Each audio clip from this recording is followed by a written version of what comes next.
어느 목사님이 목회자들, 교회에서 목회하는 목회자들에게 이런 말씀을 하시더라고요. 왜 교인을 독수리 같은 교인들인데 왜 닭장에서 기르는 닭처럼 그렇게 목회를 하느냐, 그런 말씀을 하셔서 제 마음에도 그 말씀이 굉장히 중요한 경고처럼 들렸습니다.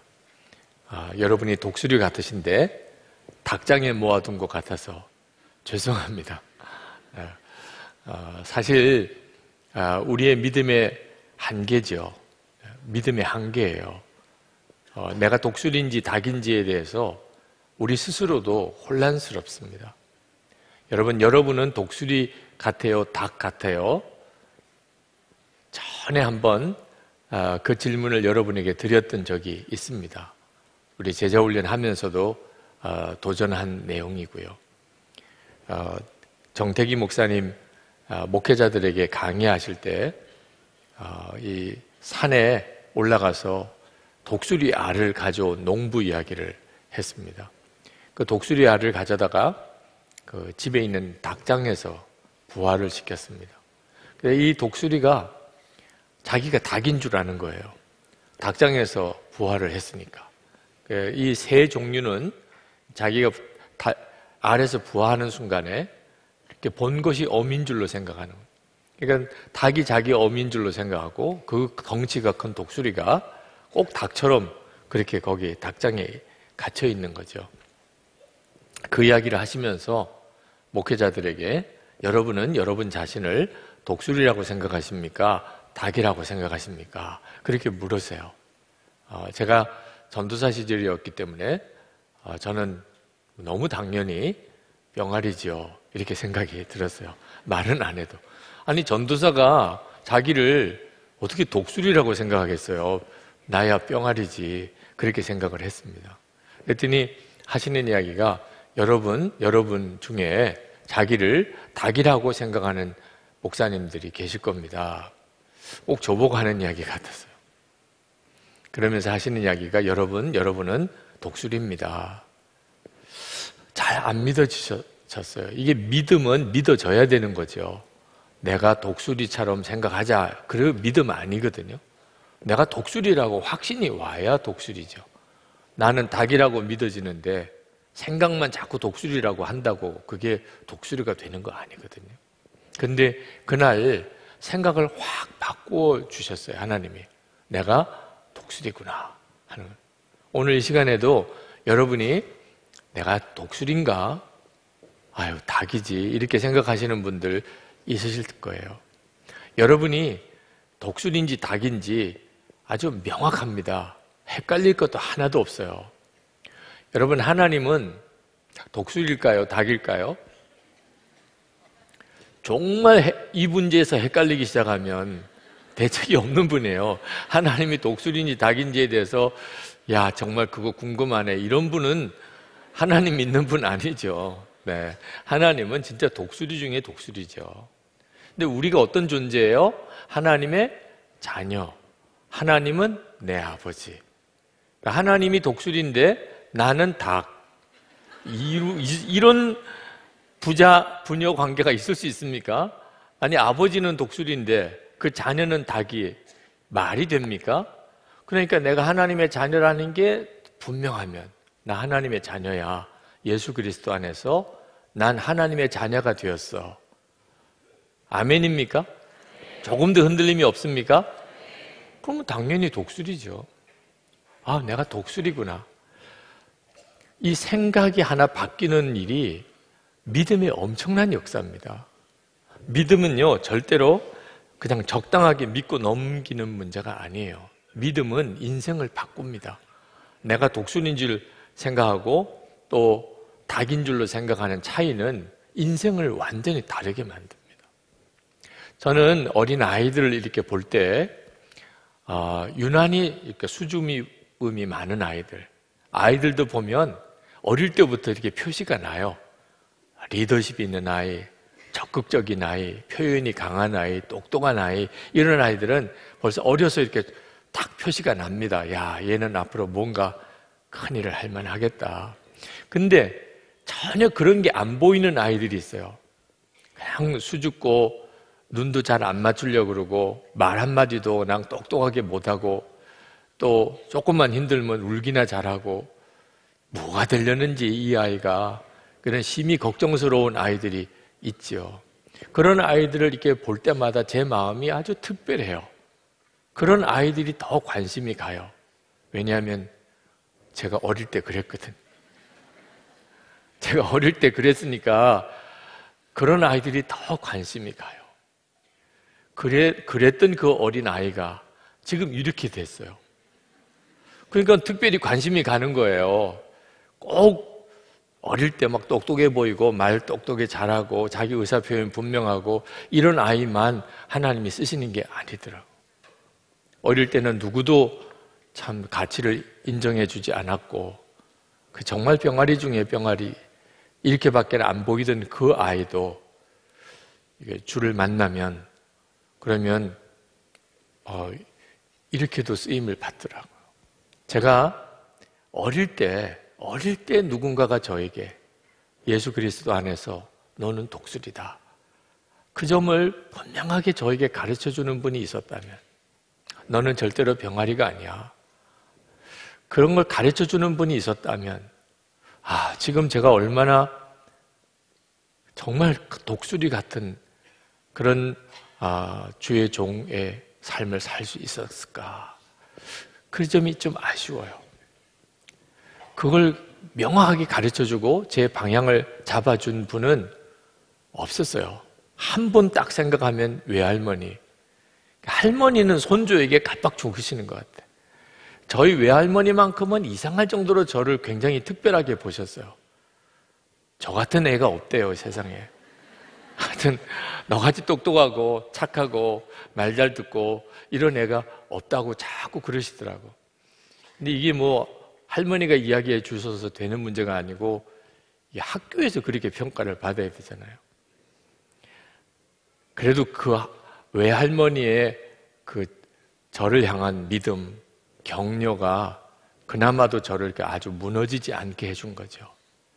그걸 어릴 때 정말 명확하게 저에게 믿게 해준 이가 있었으면 얼마나 좋았을까.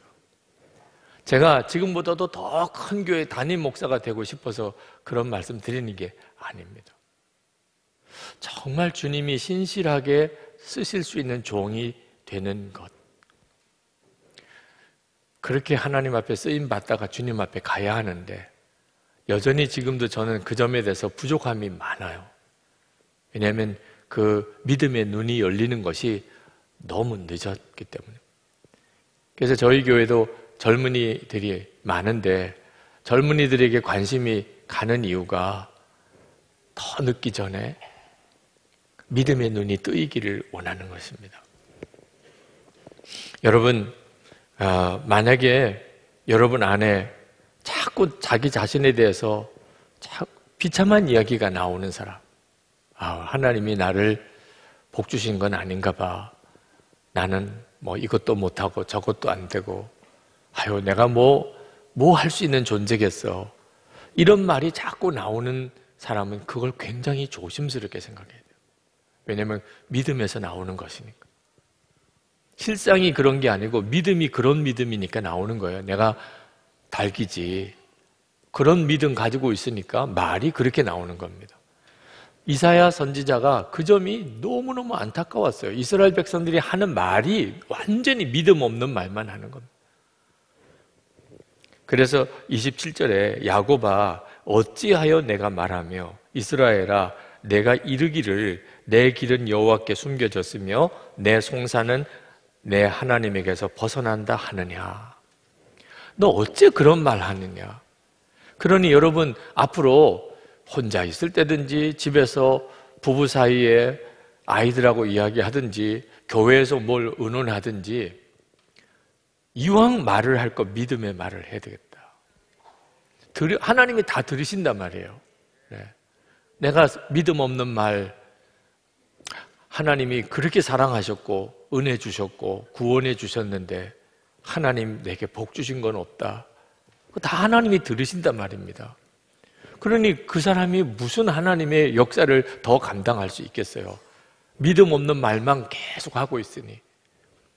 그러니 지금 현재 여러분의 처지가 힘들고 어려워도 우리에게 세상 사람들이 없는 길이 하나 있는데 그게 하나님이시죠. 하나님의. 그러니까 말 한마디라도 하나님이 영광 받으실 말. 하나님께서 넌 참 믿음이 귀하다. 그 처지와 형편은 전혀 그럴 수가 없는데 찬양하고 감사하고 우리가 여호수아와 갈렙처럼 주님이 하십니다. 주님의 약속은 반드시 이루어지지 않습니까? 우리가 주님 믿고 해봅시다. 뭐 이제 이런 형태로 믿음의 말을 하실 수 있어야 돼요. 이사야는 이스라엘 백성들에게 왜 그들이 믿음이 없는 말을 하는지를 정확히 지적을 해줍니다. 그건 세상만 바라보기 때문에 세상만 바라보고 문제만 바라보고 안 되는 것만 바라보니까 믿음 없는 말만 나오는 거예요. 28절 29절에 보면 너는 알지 못하였느냐 듣지 못하였느냐 영원하신 하나님 여호와 땅끝까지 창조하신 이는 피곤하지 않으시며 곤비하지 않으시며 명철이 한이 없으시며 피곤한 자에게는 능력을 주시며 무능한 자에게는 힘을 더하시나니. 여러분 이 말씀이 귀에 쟁쟁 울려야 돼요. 너는 알지 못하였느냐 듣지 못하였느냐. 하나님에 대해서 정말 듣지 못했습니까? 그렇게 성경 읽고 그렇게 설교 듣고 하면서 무슨 하나님에 대해서 들으셨습니까? 이사야가 지금 이스라엘 백성들에게 하고 있는 이야기예요. 이스라엘 백성들이 계속 어려운 현실만 바라보고 그리고 그냥 탄식하는 말, 자기 자신에 대해서 비참한 말, 믿음 없는 말, 그런 말만 툭툭 튀어나오는 이유는 하나님을 마치 전혀 들어보지도 못했던 사람처럼 하니 너는 하나님에 대해서 어떻게 들었냐? 너 진짜 하나님 믿는 사람 맞냐? 그렇게 말씀하시는 겁니다. 이사야 시편 42편 11절에 내 영혼아 내가 어찌하여 낙심하며 어찌하여 내 속에서 불안하여 하는가? 너는 하나님께 소망을 두라. 나는 그가 나타나 도우심으로 말미암아 내 하나님을 여전히 찬송하리로다. 다윗이 자기 자신과의 대화예요. 자기 자신과. 너 어째서 그렇게 낙심하며 너 어째서 그렇게 불안해하냐? 그러면서 하나님께 소망을 두라. 보이지 않는 하나님이시기 때문에 이건 정말 놀라운 믿음의 역사예요. 이 눈이 뜨여야 하는 겁니다. 하나님께 소망을 두라. 하나님이 계시구나. 그러면 찬송이 터져버리는 거예요. 갑자기 다윗의 탄식에서 찬송으로 바뀌어져 버리는 거예요. 하나님을 본 사람이에요. 오늘도 우리가 성령 집회에 오셔서 우리가 처음 찬양으로 하나님께 예배를 드릴 때 계속 주님을 바라보고 하나님을 바라보았잖아요. 그러니까 찬양이 점점점 뜨거워지는 거죠. 주를 바라보니까 찬양이 나오는 겁니다. 어떤 사람이 어릴 때 그 야구 어린 아이들 야구팀에 가서 야구를 했던 이야기를 했습니다. 처음 타석에 들어섰습니다. 그런데 삼진 아웃을 당했어요. 얼마나 창피한지 그 어린 나이에도 타석에 들어가서 첫 번째 삼진 아웃 당하고 나오는 게 얼마나 창피한지.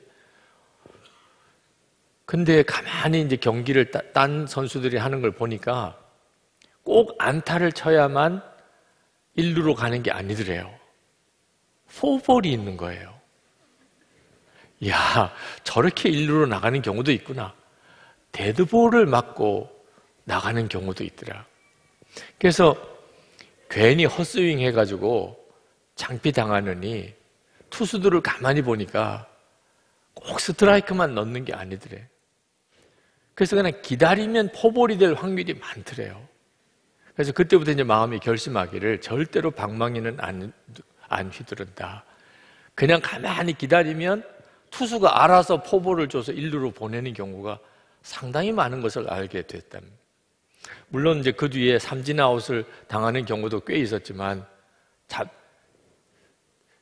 하여튼 심심치 않게 포볼로 1루로 나가거나, 또 투수가 이렇게 공을 몸에 맞춰줘가지고 데드볼로 1루로 나가거나 해서 그렇게 나갔는데, 뒤에 타자가 홈런을 치는 바람에 자기가 그냥 탁 돌아서 홈 플레이트까지 박수를 받아가면서 들어오는 이런 경험도 여러 번 하게 됐어요. 그래서 이것이 이제 그분에게 있어서는 신조가 됐어요. 나는 무조건 기다릴 거야. 괜히 휘둘러가지고 헛스윙해서 창피당하느니 가만히 있기만 해도 다 이런 좋은 일들이 생기는구나. 이게 이분의 인생 철학이 됐습니다. 그렇게 사는 사람 많습니다. 아유, 뭘 한다고 나서봐야 그 다 좋은 결과 안 나오고 그냥 가만히 기다리는 거지. 하여튼 그냥 떡이 굴러오도록 그렇게 기다리다 보면 굴러오지 뭐. 얼마나 이분이 나중에 후회가 되는지. 나를 향한 하나님의 계획은 한 번도 바라보지 않아. 나를 향한 하나님의 계획이라는 게 있을 거라는 생각도 못했어요. 그래서 하나님의 계획은 하나도 경험을 못하고 그렇게 한 인생을 이렇게 살았던 것에 대한 후회를 이야기했습니다. 여러분, 이 독수리라고 믿는 것과 닭이라고 믿는 것은 우리 인생을 이렇게 바꿉니다. 믿음은 그냥 교회만 다닌다고 그걸 믿음이라고 하는 게 아니고, 착한 걸 믿음이라고 하는 것도 아닙니다. 우리는 믿는 사람이잖아요. 적어도 믿음은 분명해야 되는데, 믿음은 교회 나오니까 믿음, 또 착하니까 믿음 아닙니다. 다윗이 골리앗 앞에 물맷돌 들고 서서 하나님을 믿고, 그리고 그 거인 골리앗에게 물맷돌을 던질 때 그걸 믿음이라고 하는 거예요. 하나님이 안 계시면 다윗이 그냥 죽는 겁니다. 하나님을 믿으니까, 하나님을 믿지 않는 상상할 수 없는 결단과 행동을 할 수 있는 것. 여러분이 그런 믿음으로 지금 살고 계십니까? 지금 여러분들이 그런 믿음으로 하고 있는 일이 뭡니까?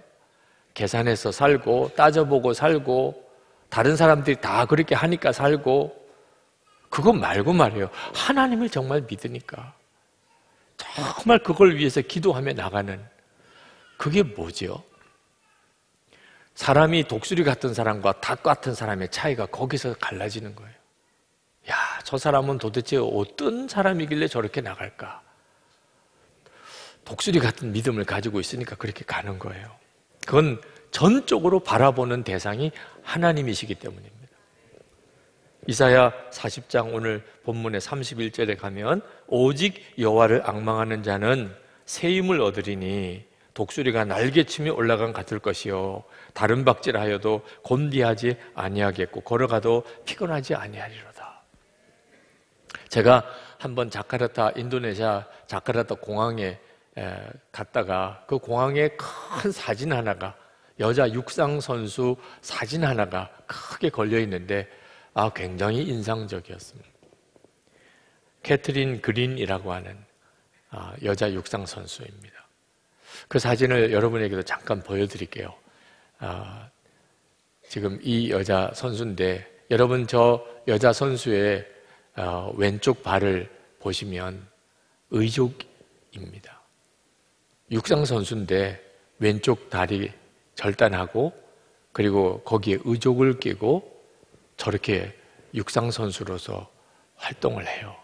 저 큰 사진이, 그 전면 큰 사진이 공항에 이렇게 걸려 있는데, 거기에 이렇게 쓰여져 있어요. 나의 한 가지 여러분에게 드리고 싶은 충고가 있습니다.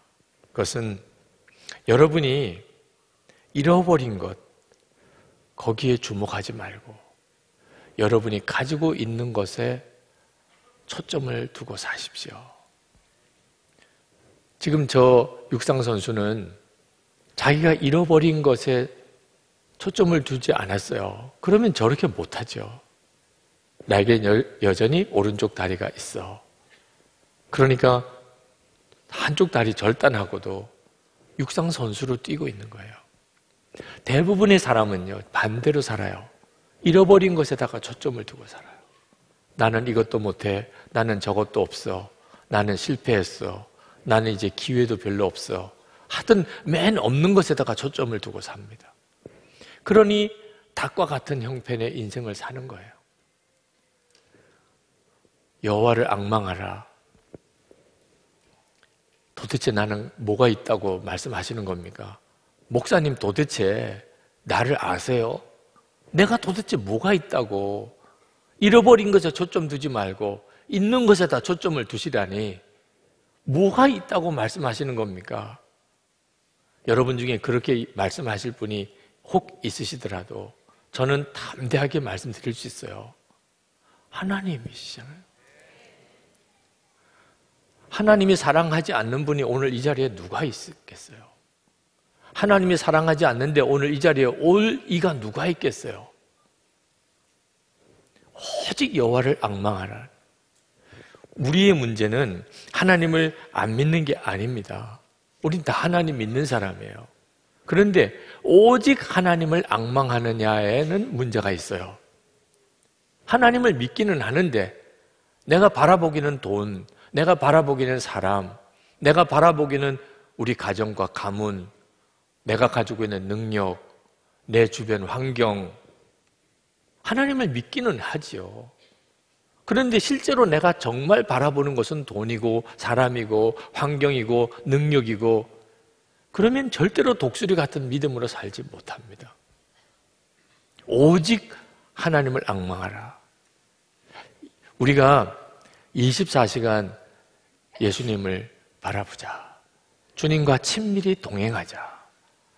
그것과 똑같이 예수를 믿는 건데 그냥 예수 믿자, 예수 믿으세요 라고 하는 것과 다르게 느껴지잖아요. 예수를 그냥 믿자는 것과 24시간 주님을 바라보자, 그건 뭐가 분명히 좀 다르게 느껴지잖아요. 오직 여호와를 앙망하라는 게 바로 그 믿음이에요. 하나님을 믿었으면 진짜 하나님을 믿는 사람답게 살아라. 예수님을 믿으면 정말 내 안에 오신 그 예수님 분명히 믿고 24시간 주님 바라보고 살라 그 말이죠. 만약에 하나님이 직장 그만둬, 그러면 어떻게 하시겠어요? 그 사람 떠나, 어떻게 하시겠어요? 도무지 떠날 수 없을 것 같고 헤어질 수 없을 것 같은 사람인데 주님이 떠나, 이거 아니면 먹고 살 길이 없는데 그 직장 떠나, 만약에 하나님 그렇게 하시면 어떻게 하시겠어요? 그때가 내가 오직 하나님을 앙망하는 사람인지 아닌지가 결정나는 거예요. 오직 하나님을 내가 앙망하는 사람. 직장 분위기가 힘들고 어려워서 신앙생활을 하기 참 힘들어요. 그렇다고 해서 직장을 떠나는 건 아니에요. 신앙생활 잘해보고 싶어서 직장을 떠난다. 잘못 생각하면 하나님이 주신 사명지라는 말은 어렵다는 뜻입니다. 그런데 신앙생활 하기 어렵다고 다 떠나버리면 직장에 들어가서 전도는 누가 해요? 목사인 제가 할까요? 수위가 왜 오셨어요? 그러면 참 난감하잖아요. 저는 직장 직원이면, 그 회사 사원이면 얼마나 떳떳하게 사무실 한복판에 들어가서 같이 일하면서 거기서 주님의 증인 될 수 있잖아요. 물론 이런 경우는 떠나야죠. 그 직장에서 하는 일이 완전히 하나님 영광을 가리는 일이에요. 들어가 봤더니 조폭이네. 회사는 멀쩡하게 회사 이름을 걸었는데 들어가 보니까 살인, 강도 이런 것만 주 업종이에요. 그러면 빨리 떠나야죠. 들어갔더니 맨 불법을 행하고 하던 이 사회에 해악을 끼치는 그런 것들만 하는 회사예요. 그러면 세상 없는 돈을 준다고 그래도 과감하게 떠나야죠. 주님이 떠나!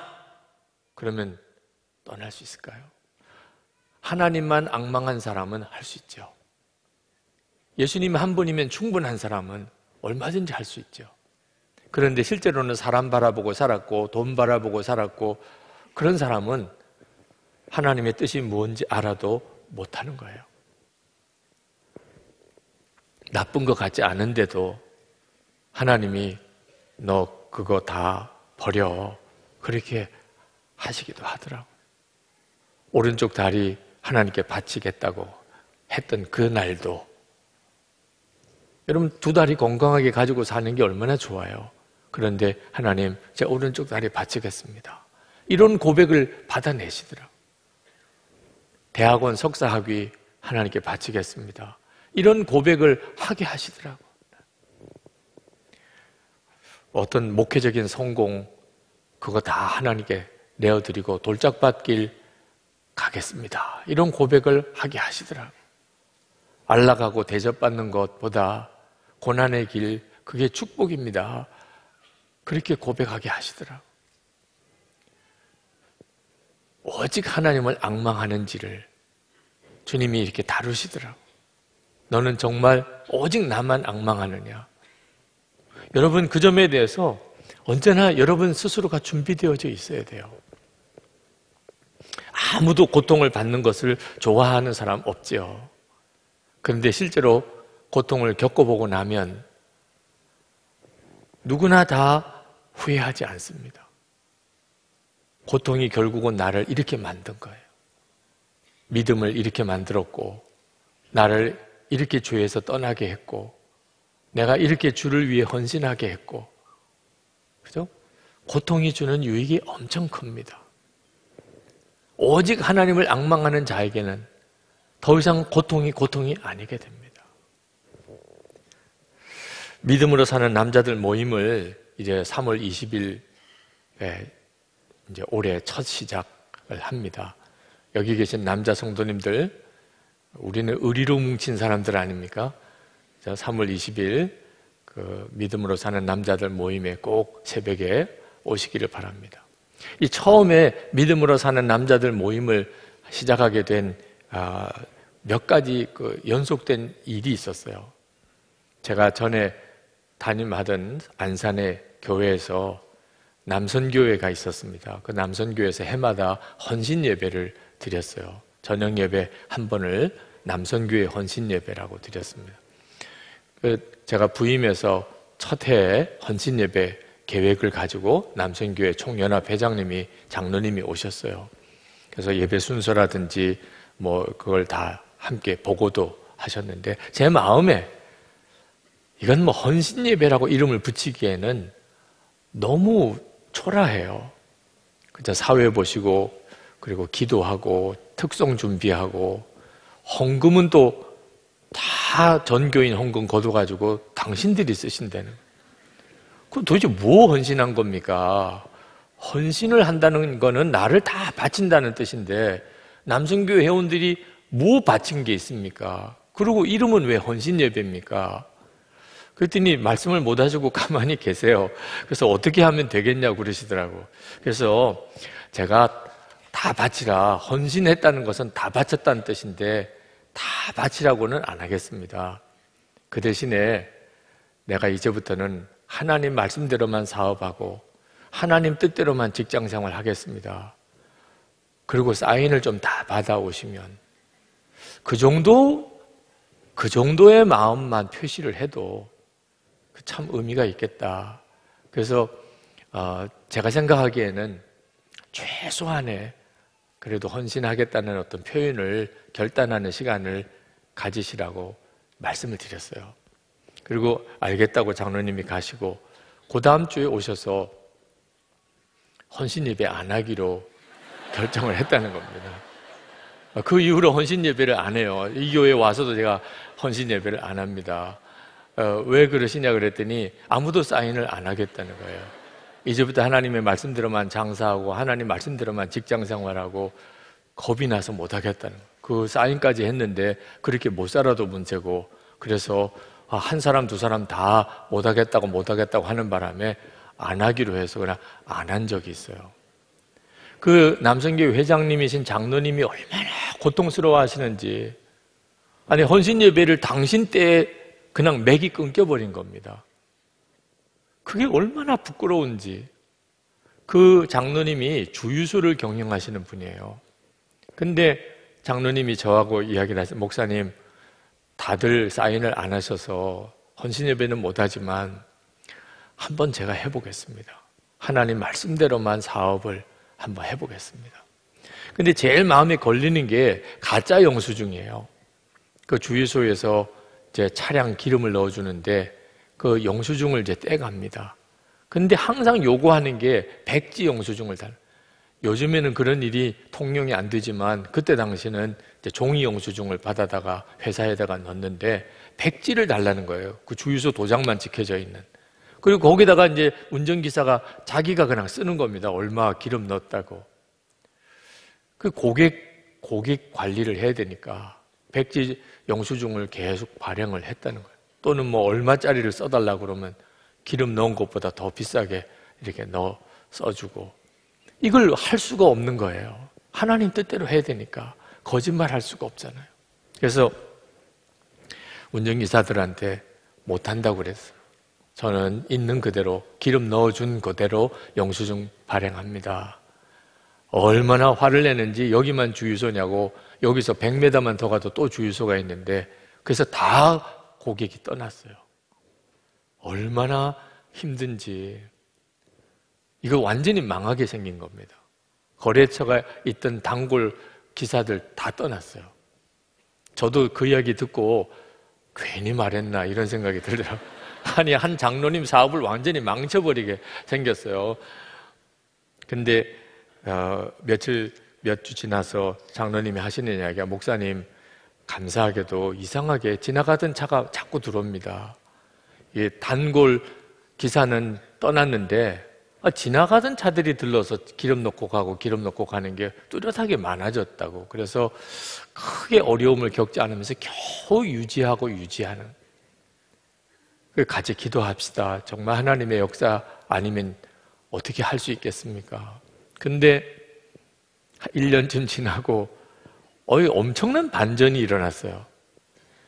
회사 사장이 기사 데리고 찾아온 거예요. 여기서 기름 넣어. 아주 회사 사장이 격리 담당 와서 운전기사한테 여기서만 기름 넣어. 주변에 공장지대예요. 소문이 쫙 났어요. 저 주유소 이제 망한다.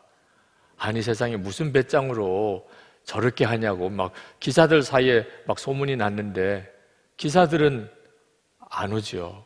근데 이 소문을 경영주가 들었어요. 세상에 그런 주유소가 다 있냐. 그러면 우리는 여기서 이제 단골 한다고. 그러고는 갑자기 거래 기업이 엄청 늘었습니다. 그 일을 겪으면서 해보자. 믿음으로 사는 남자들 모임을 한번 갖자.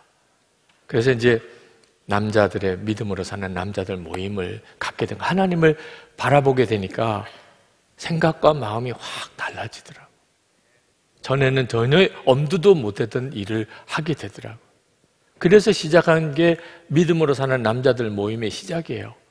모여서 같이 헌신 예배도 못 드리는 정도가 됐으니 사실 남자 성도들의 마음이 얼마나 힘들었겠어요. 우리는 헌신 예배도 못 하는데 근데 믿음으로 사는 남자들 모임을 우리 목요일 아침에 모입시다. 그래서 모여서 이제부터는 정말 믿음으로 삽시다. 그러니까 막 구구절절히 결단이 나와요. 세상 줄 완전히 끊겠습니다.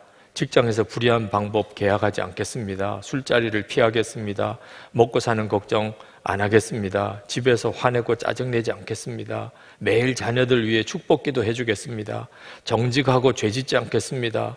분노를 이길 힘을 주심을 믿습니다. 정상적인 상품만 취급하겠습니다. 손해보더라도 거짓말하지 않겠습니다. 작은 법도 꼭 지키겠습니다. 검소하게 살아 꽃빚 정리하겠습니다. 수입에 11조 드리겠습니다. 시간에 11조 드리겠습니다. 수요일에 금요 철야 전에 영업 끝마치겠습니다. 하여튼 막 구구절절히 결단하는데 너무 마음이 제가 뜨겁더라고요. 그렇게 해서 시작된 이제 믿음으로 사는 남자들 모임이 교회를 완전히 새롭게 만들었어요. 근데 얼마 안 가서 위기가 왔습니다.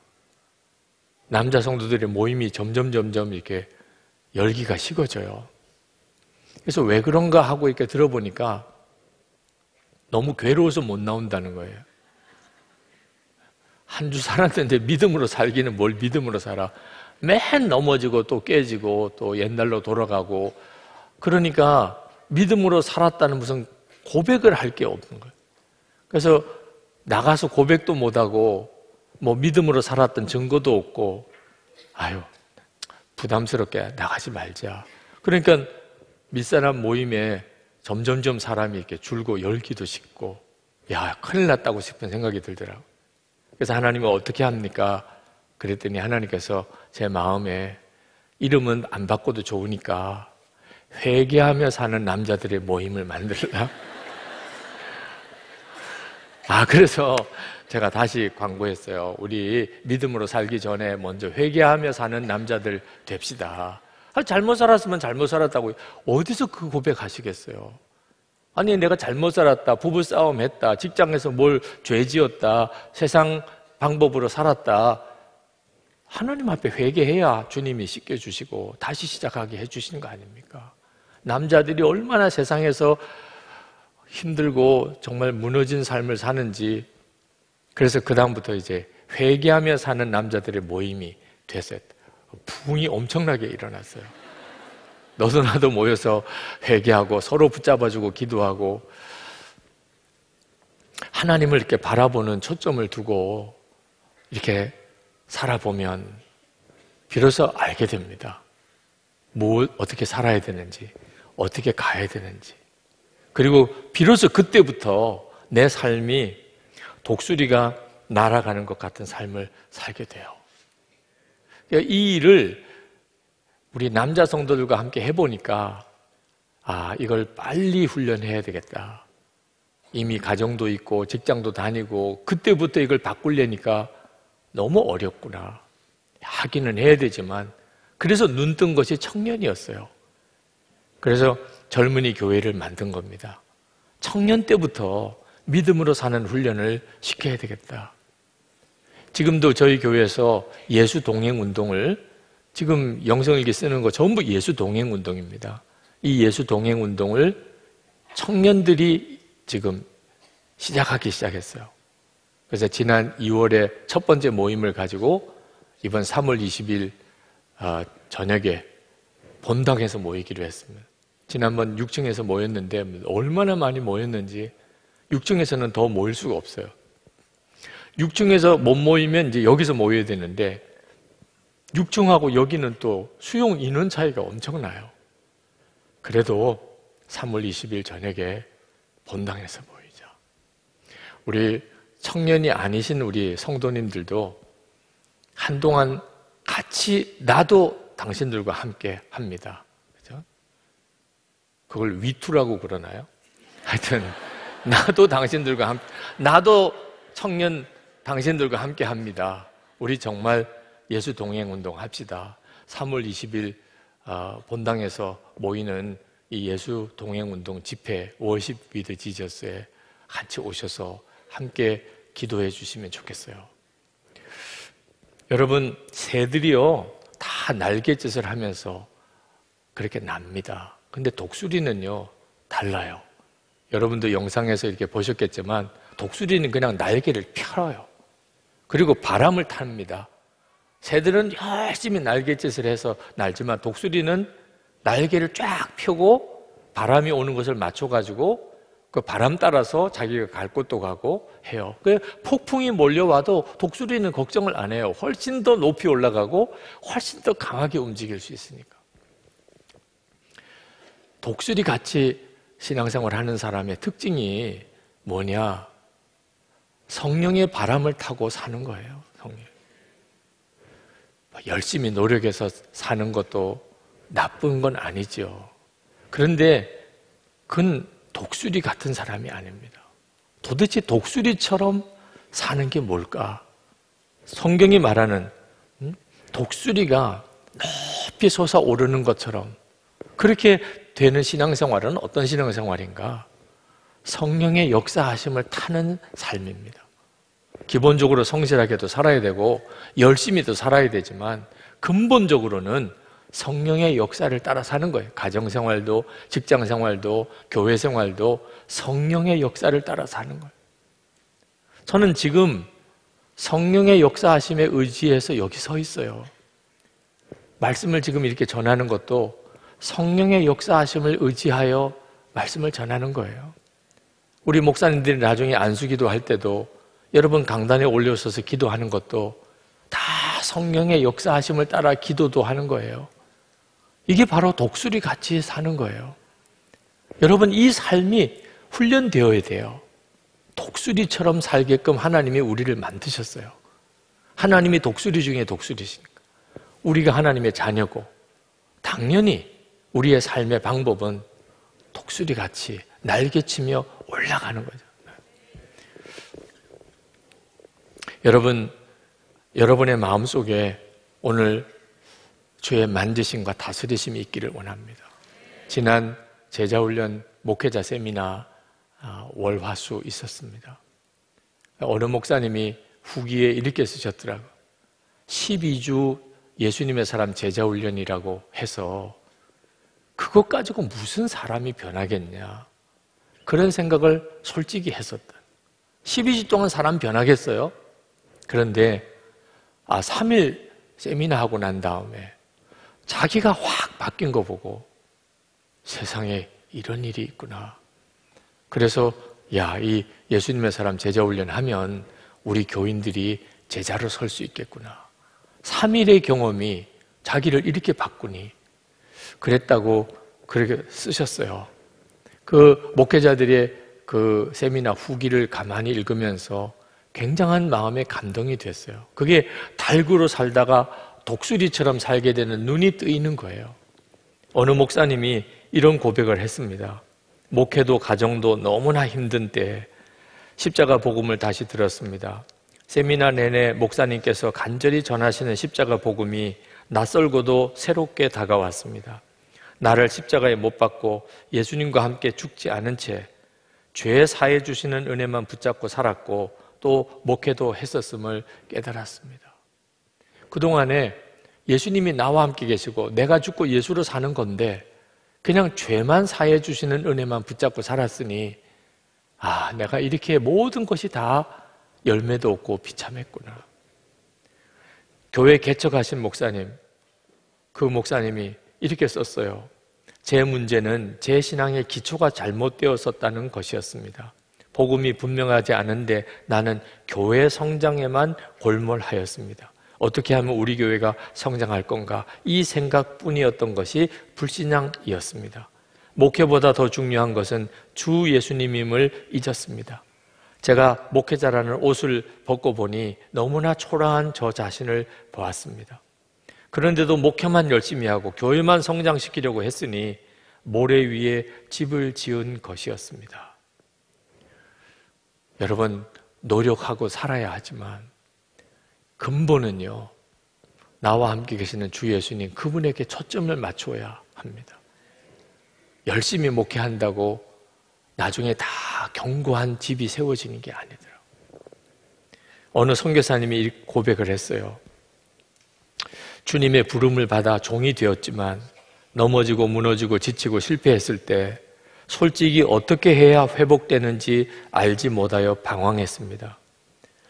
제 죄를 발견할 때마다 십자가 앞으로 나가기보다 제 죄를 보고 낭망하며 그냥 주저앉아 버렸습니다. 그런데 이제는 무너졌을 때 어디로 가야 할지 알게 되었습니다. 십자가의 예수님이 지금 제 안에 계심을 알았기 때문입니다.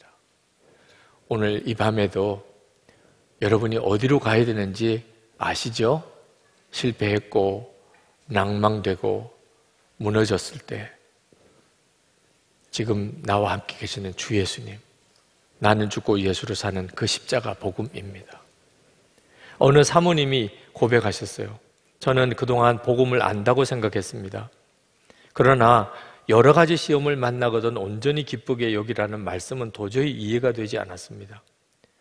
그런데 이번 세미나에서 제 마음에 복음이 견고히 세워졌습니다. 무엇보다 주 예수님께서 제 생명이고 왕이 되셨음을 느낍니다. 이제는 다른 목표 없습니다. 오직 주님과 친밀한 깊은 교제 가운데 하루하루 순종의 걸음을 걷는 것뿐입니다. 그러면 충분해요. 지금 이분이 독수리처럼 이제 살게 되는 겁니다. 매 순간 주님 바라보고 순종의 걸음만 걷습니다. 이 사람이 독수리처럼 사는 거예요. 성령의 바람을 따라서 사는 겁니다. 그때 그 독수리처럼 사는 자의 삶의 열매가 나오는 거예요. 선교지 이제 떠나기 얼마 전에 젊은 부부 선교사님 오셨더라고요. 주님은 나만 바라보라 하십니다. 이거 깨닫지 못하고 선교지로 갔다면 어떻게 했을까 두려운 마음이 듭니다. 먹고 사는 걱정과 염려 그거 다 내려놓고 오직 주님과 친밀히 동행하는 사람 되었으면 좋겠다는 갈망뿐입니다. 이 눈이 뜨이고 선교지로 가야 하는 거죠. 그죠? 오늘 여러분의 개인의 삶, 여러분의 가정생활, 여러분의 직장도 똑같습니다. 독수리로 사느냐, 닭처럼 사느냐, 그것은 주를 바라보는 눈이 열리는 데에 따라 갈라집니다. 오늘 주를 바라보는 눈을 분명히 뜨고 여러분의 삶의 현장으로 돌아가시는데 그동안에는 독수리인데 닭처럼 살았다면 이제는 진짜 독수리 같은 믿음으로 오직 여호와를 앙망하는 마음 하나 가지고 하나님의 은혜로 열어준 창공을 높이 나르시기를 축복합니다. 저도 닭장에 기르고 싶지 않아요. 여러분을 정말 독수리처럼 그렇게 하나님의 역사를 위해 쓰임받는 모습 보고 싶어요. 그렇게 서로 격려하고 또 붙들어주고 독수리처럼 살기를 서로 기도해 주는 그런 연합이 있기를 원합니다.